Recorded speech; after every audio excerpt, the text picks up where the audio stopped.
without appropriate tools, we minimize their ability to do that. And we minimize in that context for businesses to thrive, for families to be safe, for our students to feel safe and supported in their community.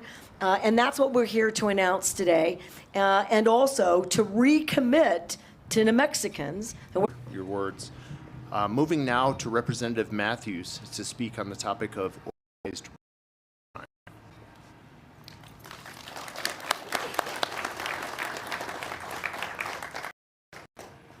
Thank you so much, and I'm so glad the lectern is in the sun.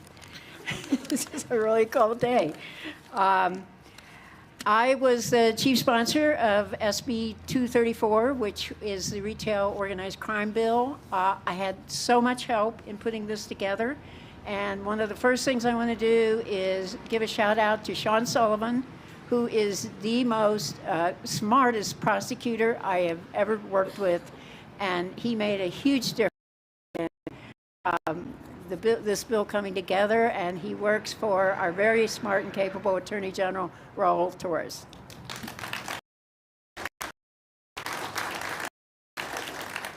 SB 234 was an effort to respond to the frightening and unacceptable explosion of shoplifting by repeat offenders and by gangs who are often armed. And we did this by creating two new crimes. First of all, we created a crime called aggravated shoplifting. And this is to cover the situation where people are violent when they're escaping in the process of shoplifting. That was not covered in the current law, and that is now covered. It's a felony to do that. Secondly, we created a crime called retail organized crime. And this is aimed at these gangs that invade. They literally invade a store. They threaten the shoppers. They threaten the employees. They walk out with lots of stuff. It's an intolerable and demoralizing crime when people who follow the law, who pay for the goods that they're buying, when they see these kinds of things happening, they feel like, what am I, the chump in the world? That I'm actually following the law? And so part of the message we need to send is you're not a chump, you're doing the right thing, and the people who are the chumps, who are stealing, they're going to get prosecuted, and now the penalties are going to often be felonies, not misdemeanors, as the governor. We could not have done this bill without the help of the business community, without the help of the law enforcement community, and also I want to give a shout out to the Public Defender's Office. We worked with them because we wanted to be sure the bill was constitutional. We didn't want any question that we were violating these rights, and we are now sure that this is a constitutional bill. It is going to do what a criminal law should do, and that is lawfully prosecute people who are violating the law in serious ways. So thank you to everybody who helped make this possible, and we're going to keep working on taking care of crime in our state. Thank you.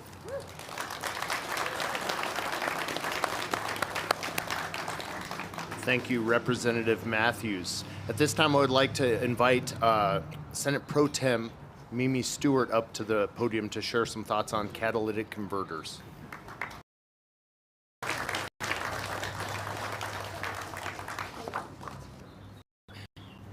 So what is a catalytic converter? It's a big, ugly piece of metal. It is the primary anti-pollution device on cars, and it's required if you drive a car in Bernalillo. Here is a very fun fact that I only learned yesterday.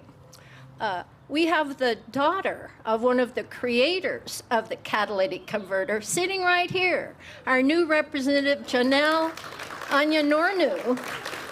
Her father worked with the GM engineers to create the catalytic converter in the 70s. But now it's really popular and everyone wants to steal it. Why is that? It has very important metals in it. There's 3 of them. I always forget the name of them. They're hard to pronounce. But that's why people are stealing them.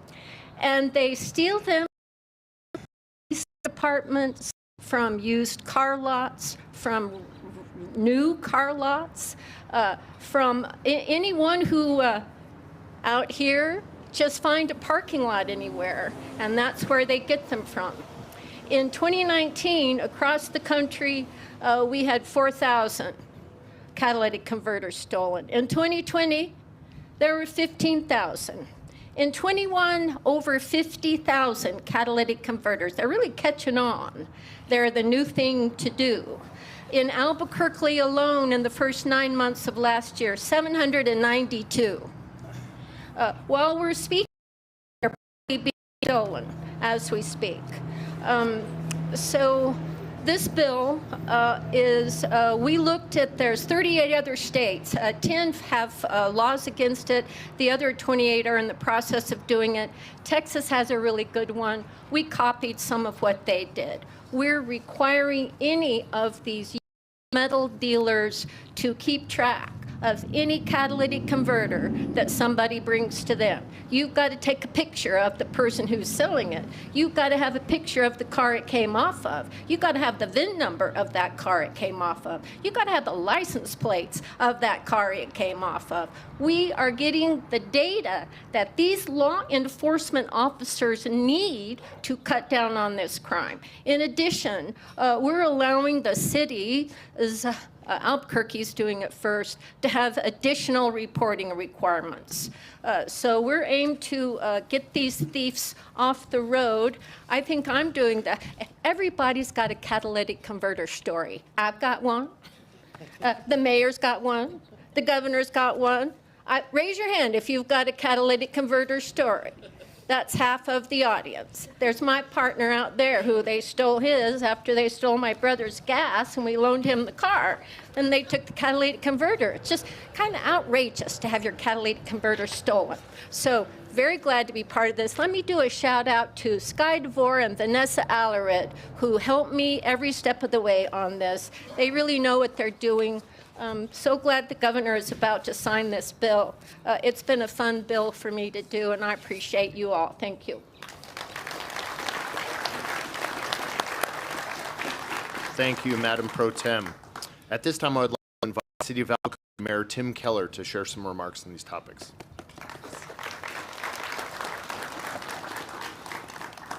Well, good morning, and I think the speakers have all shared all their stories about catalytic converters, and rightfully so.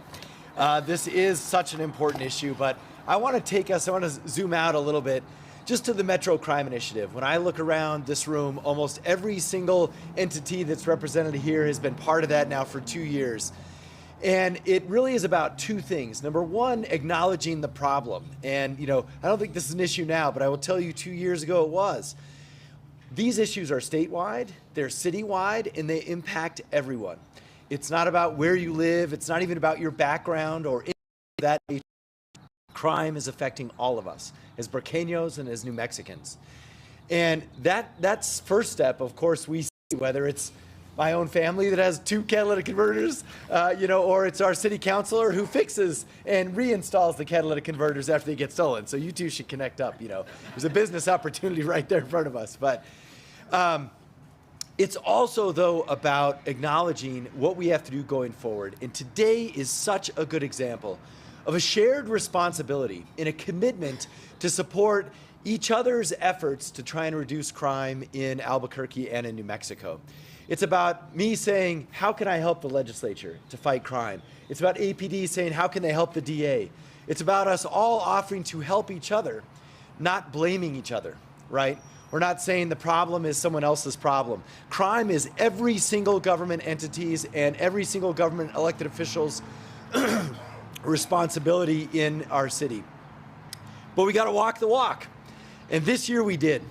These 3 bills, retail crime, straw purchases, catalytic converters, the Benny Hargrove bill that we celebrated earlier, the hopefully soon to be signed warrant funding that we're looking forward to. These are massive wins for the Metro Crime Initiative, and we are so grateful that when we ask to come together as a community to fight crime, our legislators say yes, our governor says yes, and our police departments, even in the surrounding metro, because they all know how important it is for our law enforcement to work together. Even the public defender's office, all of us have agreed on these initiatives. And this is what happens. Today you get change. These bills literally will reduce crime in Albuquerque, and for that I am grateful. So thank you so much to everyone who worked on this. I got to mention Damon Martinez and our city Metro Crime Initiative team. Give them a round of applause for supporting all of these initiatives. Thank you so much, and God bless. Thank you, Mayor Keller. Appreciate that. And last, but certainly not least, I'd like to invite Albuquerque Police Department Chief Harold Medina up to the podium. Chief Medina. Thank you, Ben. Thank you, everybody, for having us here today. And I just want to start with one thing, a little bit off topic. I want to wish my dad a happy birthday. For him and the way he raised me, I would not be here today. And thank you, Dad, for everything you did for me in my life.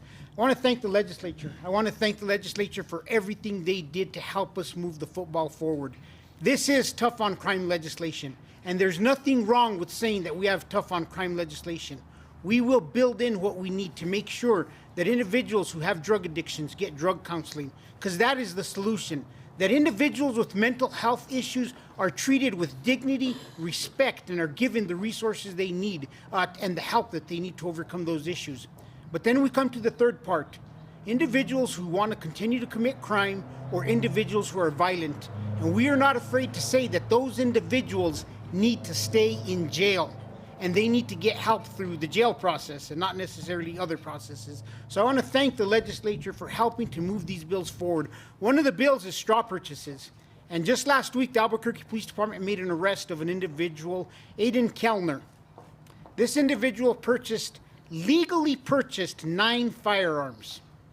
There is nothing wrong with the purchases. They were all legal. These 9 firearms were then turned over to criminals that used these firearms and were involved in 18 shootings in the metro area. There was no bill to charge this individual for this straw purchase. We had to rely on the United States Attorney's Office. And we know that the United States Attorney's Office does not have all the resources that every single county and the Attorney General's office have in the state of New Mexico.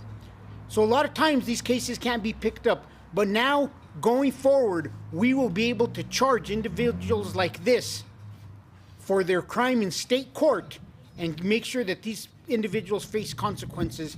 And we're grateful to the legislature for everything they did this session, whether it's helping us retain and recruit new officers, helping us battle catalytic converters, everything that was done to help start moving the ball forward. And at the conclusion of this press conference, me and Gilbert are going to put out a nice positive tweet thanking the legislature for everything that they have done to help us move the football forward. Thank you and have a good day.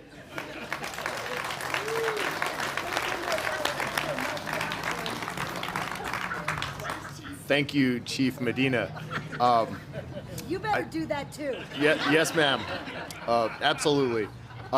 We are going to move the bill signing portion inside, but before we move inside, what I'd like to do is thank the speakers, one and all, not only for their leadership, but for the hard work and the support that is clear from the folks here in the audience, from the entirety of our community, advocacy to business owners, public safety professionals, and all members in between. Thank you so much for the efforts that have gone into this, and I'd like at this time to invite you to come inside and join the governor as she signs these 3 bills into law.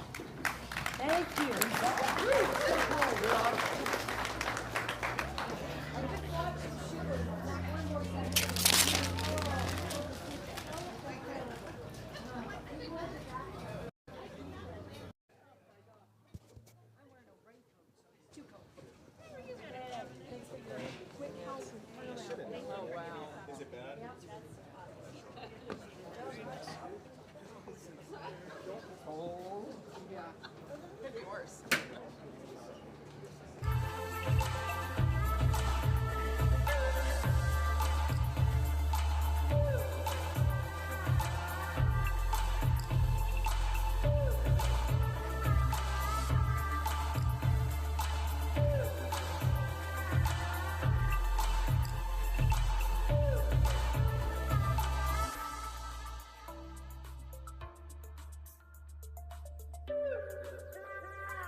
done that from the start, but you know, it's refreshing.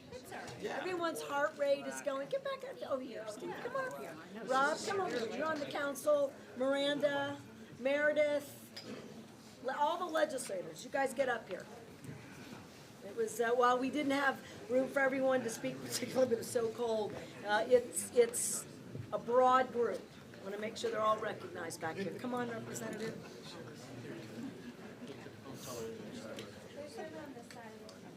Can we get some of the uniform folks to come around, go on the other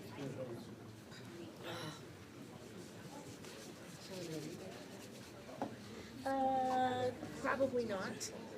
I have to figure out how I do it. And we feel really good about that. Oh yeah, I told you people. And the more I say, the more complicated it is to hold. We've got a good panel, I think, and then I think everyone's going to be happy-ish, and then we'll do the. Okay, all right. You got it. You got it. Okay.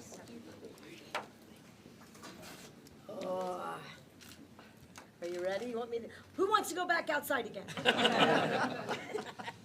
All right. First, we're going to sign House Bill 234, and I want to thank again the legislature for getting this passed. This organized retail crime bill, and you heard the personal stories. It really is going to make a difference, and I mean it, back to back. Those thefts were occurring while I was shopping, and not all of us have police officers traveling with us to make sure that everybody else in the store is safe, and it's a bridge too far. So, on this, is today the 6th? Yes, it is. You know, I know that because tomorrow is the 7th. That's the last day, and everyone's on pins and needles. I'm going to change my phone number, Senator. Okay. I'll stop texting. On this 6th day, I would never do that, of April,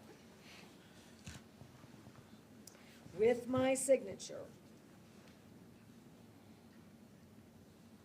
penalties for organized retail crime is now hereby the law.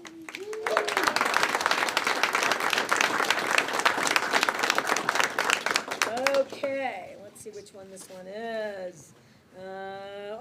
This is the unlawful transfer of firearm. I really want to thank the Republican leadership for helping to navigate the straw purchase of a firearm piece of legislation. Again, it's going to be critical. The story that the Chief Medina talked about is horrifying, and it is happening all over the state. It happens in too many places in the country, and it will stop this 6th day of April.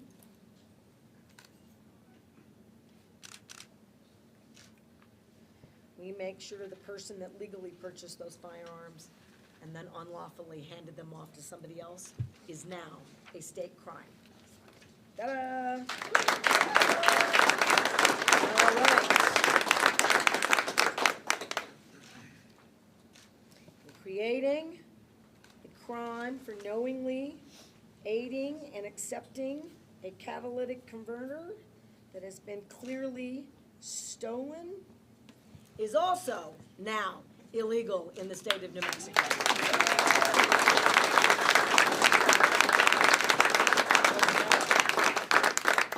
All right, do we have, Maddie, you want to handle questions and answers? Yes. Do we have any questions?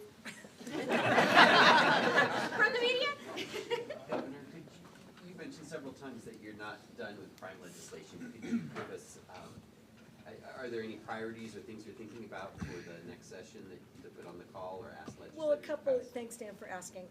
Look, when we put bills out there, right, ideas and proposals, and that they don't all get over the finish line for a number of reasons. And I think sometimes the public assumes, you know, that we were arguing about a provision. I mean, quite literally, sometimes some of the legal challenges that we're looking at and the strategies in other states, thank you, we need more work. So I want to be careful that I don't. The legislature did a remarkable job. We have some disagreements, and I'll be earnest about those. They will do. But look, where we're trying to reduce the amount of firearms and keeping them out of the hands of folks who aren't fully trained, aren't responsible gun owners. We just have way too many firearms. So I'm dedicated to working through increasing the age and a longer waiting period. I think those are two remarkable tools, and that 100 shots fired a day just here, I think should give folks a sense that we need more barriers that are productive and fair, that don't eliminate or harm responsible gun owners who do everything right, and for folks who are interested in their own public safety. We aren't trying to do anything that interferes with the rights of those individuals. We're just trying to get firearms out of the hands of people who have them too early and too often. And they also increase the liability and issues related to gun thefts, which we have far too many in this state. And your men and women here in uniform will tell you that's exactly the case. Two, I already committed, and this is a controversial issue for lots of states, and I get it, and I'm willing to keep the debate going. No parent should have to worry about their child at school. Automatic weapons create heinous opportunities for people to murder too many people all at once. They are weapons of war. They do not belong in the hands, in my view, of everyday citizens. And it's clear that I have work to do with policymakers about that. They're clear I'm going to keep doing that heavy lifting. We talk a lot about making sure that we can keep people in jail pending their trials if they're repeat offenders or if they're a danger to the community. I want to thank the legislature for putting risk assessment language into the budget bill that really basically mandates that the courts start to look at this a bit differently. And with that data, maybe I can refine the pretrial detention presumptions in a bit different way. And one that I haven't spoken about, so maybe this is news, is I think we're going to have a debate, and to the media, I don't know if the 30-day session is the right time. Maybe we look at some, and I usually tell them not to ask me to study things. Please stop asking me to study things. We can just do it. We'll just don't pass a bill. We'll figure it out together. But we're going to have to revisit, I believe, appropriate placements and potential temporary commitments for folks who have significant behavioral health issues and also drug addictions. The due process requirements are critical, but they can also blindly get in the way of getting people the care and the treatment that they need. If you're an addict, even with court diversion, which works, but even with that, they don't stay the course. They end up reoffending. And we're going to have to think about how we do that differently. And I'm inviting experts and the legislature to think long and hard about how we can figure that out. And I want to tell everyone who's here today, this is not an easy, this is a cable through a needle. This is very hard work. But I think it's time, with a state that has real issues with addiction, we're going to have to chart that course. So they should expect that I'm working on that right now. That's another example of things that I'm going to continue to pursue. Anybody else have areas that they want to keep pursuing? Okay. And there'll be more. And it sounds like the governor's the only person. Look, all these law enforcement folks, from the AGs, the DAs, the entire judicial system, every legislator's coming at this from the perspective of their constituents and their own experiences. So I have no doubt that this legislature, and we want to be mindful of a 30-day session, but they're going to ask me to put things on the call that make us safer. And they should expect that our bend is going to be towards putting that on the call. And I think the leadership expects that I would do that as well. So I'm feeling pretty confident that that's not going to be an argument, that we're going to work hard, even though it's a budget session, to do more in the space of public safety. Anyone else? Aren't you glad we came in for that long? Okay. All right, this was great. Thank you, everyone. Let's make New Mexico safe. Okay. All right. Representative. Thank you. Representative. Representative. Do you want?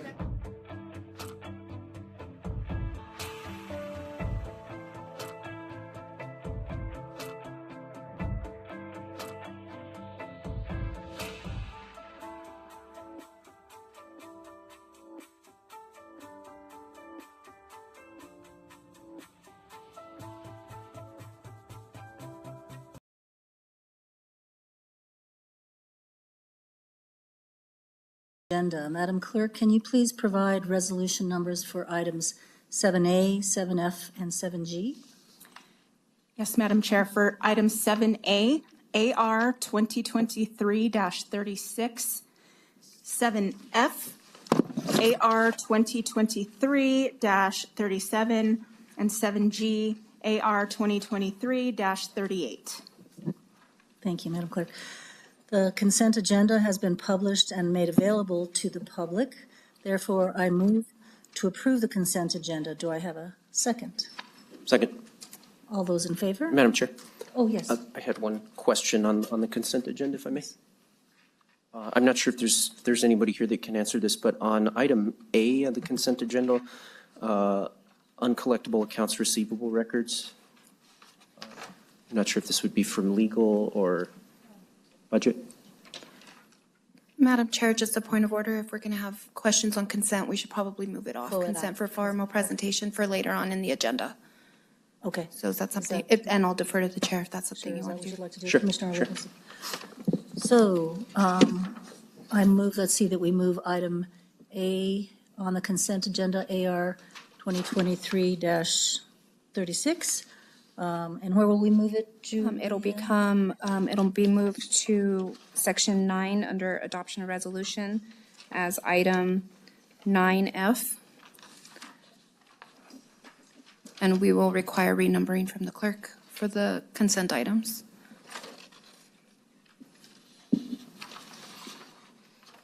Okay, so let's, I move that, we move this consent item, and do I have a second to move that? Yeah, second. So it's been moved and seconded to amend the agenda. All those in favor? Aye. Okay, and Madam Clerk, then we need to renumber the resolution items. Is that what you're saying, Julianne? Sorry. Yes, correct. So we'll start with 7F as 36. Madam Chair, item 7F is AR 2023-36.